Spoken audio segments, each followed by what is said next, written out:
Friends ఈ రోజు మీకు సిరులు కురిపించే పంట భూమి ఒకటి చూపించబోతున్నాను. మనకి సేల్కి వచ్చిందనమాట.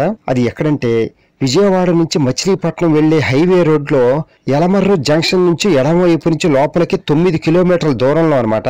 బెన్ సర్కిల్ నుంచి అయితే 35 కిలోమీటర్ల దూరంలో ఉంటది. హైవే నుండి మనం ఈ రోడ్ లోంచి లోపలికి వచ్చాం కదా, ఇక్కడ మనకి 2 ఎకరాల 60 సెంట్లు మాగాణి పొలం ఉంది. ఇప్పుడు మనం యలమర్రు జంక్షన్ నుంచి 9 కిలోమీటర్ల దూరంలో చిన్నపారుపొడి అనే ఊరుంది. ఈ ఊర్లోనమాట మనకి ఈ పొలం ఉంది. ఇక్కడేనమాట రోడ్డు పక్కనే ఈ పొలం. చూసారా, ఎడం పక్కన చెరువు కూడా ఉంది. చూసారా, మంచినీటి చెరువు. నీళ్ళకి అసలు ఎటువంటి ఇబ్బంది లేదు పొలాలు. చూసారా, ఈ రోడ్డు పక్కనే ఉంది ఇప్పుడు మనం చూడవలసిన పొలం. ఫ్రెండ్స్ చూడండి, ఈ పొలం అనమాట మనకి సేల్కి వచ్చింది.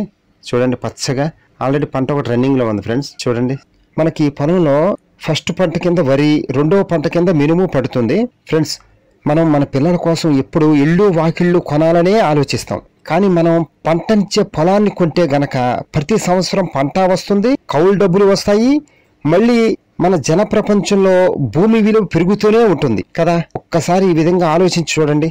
మనం పంట భూమి గనక కొంటే పంట వస్తుంది, డబ్బులు వస్తాయి, భూమి విలువ పెరుగుతూనే ఉంటుంది. ఈ విధంగా మనకి చాలా పిచ్చింగే పొలం కొంటే గనక. ఒక్కసారి ఆలోచించండి ఫ్రెండ్స్ ఈ పొలం చూడాలనుకునే వాళ్ళు కింద డిస్క్రిప్షన్లో ఫోన్ నెంబర్ ఇస్తాను, కాల్ చేయండి ఫ్రెండ్స్. మీకు తీసుకెళ్లి పొలం చూపిస్తారు. Okay, thank you friends. Please subscribe my channel friends.